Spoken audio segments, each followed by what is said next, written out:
Hello, everyone. Welcome to Intentional Marriages Podcast. Today, we're going to talk about a fun topic. We're going to talk about what to do when we get flooded. What is flooded? Flooded is that yucky feeling we get when our spouse says something we don't like or agree with, or does something we don't like or agree with. You know that yucky feeling that happens? We call that getting flooded. Well, the most important thing to do is to pause. And for me, being a tiger, that's really hard to do. And I just didn't feel it was necessary. I mean, when tension happens or we get, if I get flooded I'm ready to solve it right then. And for me, pausing was really easy. I just shut down and disappeared. You're a turtle. Very much so. But that's not the kind of pausing we're talking about. That's called stonewalling. So there's a big difference in what we want you to do when you pause. It's a big difference from just shutting down. Yeah, so as tigers, why do we not want to pause? Well, it's actually biological. It's because of our nervous system, right? Our nervous system seeks safety, believe it or not, by getting it resolved right now. Our nervous system says, we have to solve this right now, or it'll never get solved. And my nervous system seeks safety by going away. My fight, flight, or freeze is to flight, is to flee, to go away. But that can feel very punishing. Yeah, so it's really important for us tigers to learn how to pause and for turtles not to go away. And something that gave me a better understanding and more compassion for you tigers that have a difficult time pausing is the example of, it's like asking a football player in the middle of a play to stop and have a productive conversation. That kind of energy is not going to slow down for a conversation. And so it took some practice. I was very impressed the moment that you caught yourself in the middle of a sentence, stopped and walked away. Now, some people would have thought that was rude. I was like, oh, thank you.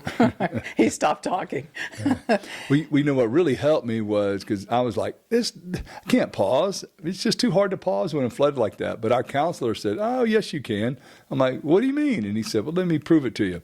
I said, if you were in the middle of tension with Danielle and you're all flooded and, trying to solve it right now, and your boss called, what would happen? I'd be like, oh, hey, boss, how you doing? And then I'd get right back to the verbally aggressive, defensive tiger stance, right? So that does show we can pause. It just takes a lot of practice. Right. And then when we do pause, people are like, well, how long? And biologically, it takes 20 to 30 minutes for those stress hormones like cortisol and adrenaline to reabsorb. Now, what's important during that time is for you not to ruminate or fixate on the situation. It's really important to take a break from what has happened. Yeah, replaying that over and over in your head will just keep you flooded. Right. So ruminating is what we don't want to do. Right. So something else we don't want to do is call our friends up and keep telling them what I'm upset at my spouse about. Because the more we tell other people about it, the more it keeps us flooded, right? So whether it's telling a friend or a family member or just playing it over and over in our head, we want to keep away from that. When it can help is to find a counselor or a mentor where you can go and kind of vent to them, but they're going to be, used to helping you calm yourself down. Right. And sharing it with friends or family, the problem is that you end up repairing with your spouse, right, but the family and friend doesn't. Exactly. And it just makes it more difficult. Yeah, absolutely. Now let's talk about what we can do. So when you're in the middle of tension, and one of the things you can do is you can have a code word like Oklahoma. Got that from Ted Lasso, for you Ted Lasso fans. Right? Just come up with any kind of code word. Or it can be time out, or it can be just a hand signal, time out, without saying anything if you're so flooded. Or I'm flooded. Yeah, you can say, really feeling flooded right now. Can we take a break and come back to it in just a little while? So these are important things, having a code word or a sign or some kind of statement that you would use like I'm flooded. Pausing is not 3 minutes and then I'll be back. It actually is taking that time and making sure that your nervous system has calmed down. The other thing that you do during this time where you're taking a pause is not doing my 3-day loop, which we talked about here in episode 1 under Tigers and Turtles, is not to shut down on your spouse and not talk to them for 3 days. It's actually having that frustration conversation. What am I feeling? And what else am I feeling? And why is this feeling intense? And is this maybe more about me than my spouse? And it's having that conversation, which does help you go from the amygdala back to your prefrontal cortex and being able to come back to the conversation with a more logical and loving approach. Yeah, that's so important to have that conversation, because what tigers tend to do, if there is a pause, they go away and they usually come back with the same intensity, right? So it's important, once again, not to ruminate. Instead, have this conversation with yourself about what you're feeling to calm yourself down. Right. So let's talk about how to avoid the turtle trap. Now, a pause has a commitment to return. Stonewalling doesn't. And that was classic me. I had no intention to come back to the conversation. But pausing has a commitment to come back. Also, turtles will feel like they're pausing, but they're just disappearing. Anything to get away from the conversation. Am I right, turtles?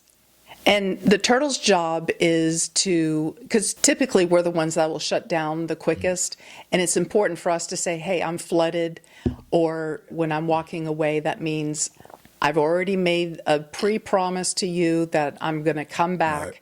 It's important that we give some kind of signal phrase, like you just demonstrated. Right.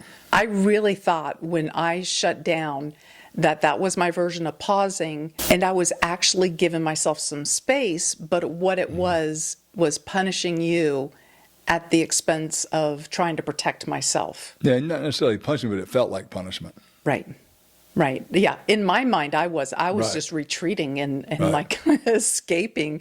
And yes, I understand how punishing it felt and how much your anxiety would rise during those times when you're like, okay, there she goes again. How many days this time? Right. Yeah. And so your anxiety increases until we have the conversation, which then the tiger then chases the turtle, Right. which in turn makes the turtle shut down even more. Yeah. And what helped me with pausing is that as a tiger, we feel like it's easy for us to talk when we're flooded as a tiger. But what I learned is that conversation was coming out of my amygdala, or the emotional part of my brain. So even though I could talk easily when I'm flooded, it's usually not very logical or productive. It feels logical and productive in the moment, Right. but what I learned is it's not. So learning how to calm down, pausing, going away and calming down allows me to come back and have a much more logical, much more productive conversation. So, it's hard when you start this process to understand that, but once you see it and it happens over and over, then you realize, it really is wise to pause as a tiger. And for us turtles, what we feel is that intensity and the tone, which you may not hear. Like, I think it's hard for us to hear our own tone. Right.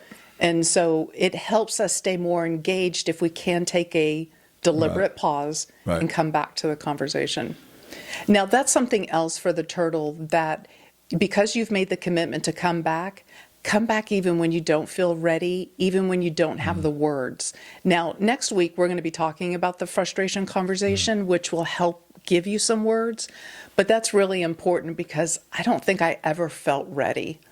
Yeah, and what helps is when you're not flooded, both of you, is sit down and say, okay, what approach are we going to, what's the ideal approach for us when we get flooded or there's tension between the two of us? And it would be, okay, this is what it might sound like. When we get flooded, then one of us is going to use a code word, or a sign, whoever is easier when they're flooded to do it. Somebody's going to put a sign up or a code word, or just say, I'm flooded, can we Right. take a break? Then both of us are going to go away. We're going to have the conversation with ourselves about what we're feeling and why we're feeling it so intensely, try to calm ourselves down and be ready to come back to the conversation in a calmer way.